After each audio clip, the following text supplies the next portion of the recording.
రాత్రి ప్రశాంతంగా పడుకోవాలంటే పొద్దున్నంతా సక్రమంగా పనిచేయాలి అని తెలుసుకుంటూ ఉన్నావు. వార్ధక్యం వస్తే నేను ఒకరి మీద ఆధారపడకుండా జీవించాలి అని డబ్బు దాచిపెట్టుకుంటూ ఉన్నావు.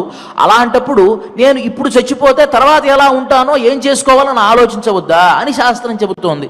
రకరకాలుగా దుర్మార్గాలు చేస్తూ ఇంకా బతుకుతాం, చచ్చిపోయేటప్పుడు కూడా ఇంకా ఏదో చేసి బతకాలి అని తాపత్రయపడే వాళ్ళు చాలామంది ఈ లోకంలో ఉన్నారు. కానీ కొంతమందికి మాత్రం కలుగుతుంది, ఇంకెందుకు ఈ జీవితం, ఎంతకాలం మనం ఉంటాం, ఉన్నంతకాలంలో మరి ఇట్లా సుఖము దుఃఖము అనుభవిస్తూ గర్భనరకాన్ని అనుభవిస్తూ ఎంతకాలం ఈ జీవితాన్ని మనం వెళ్ళదీస్తూ ఉంటాం అనేటువంటి జ్ఞానం భగవంతుని అనుగ్రహం వల్ల జీవుడికి కలుగుతుంది. వాళ్ళు కొంతమందే ఉంటారు. అలాంటి వాళ్ళకి కూడా ఈ శరీరం కంటే కూడా మించింది ఒక ఆత్మ ఉన్నది అని, తద్వారా మనం ముక్తిని పొందాలి అనేటువంటి ఒక భావన వాళ్ళకి చాలా కాలం తర్వాత, చాలా జన్మల తర్వాత భగవద్ అనుగ్రహం వల్ల మాత్రమే ఏర్పడుతుంది. ఆ జీవితంలో కూడా ఆ పరమాత్మను చూడకుండా ఉండలేమే అని బాధపడి శరీరాన్ని విడిచిపెట్టే వాళ్ళు కొంతమంది.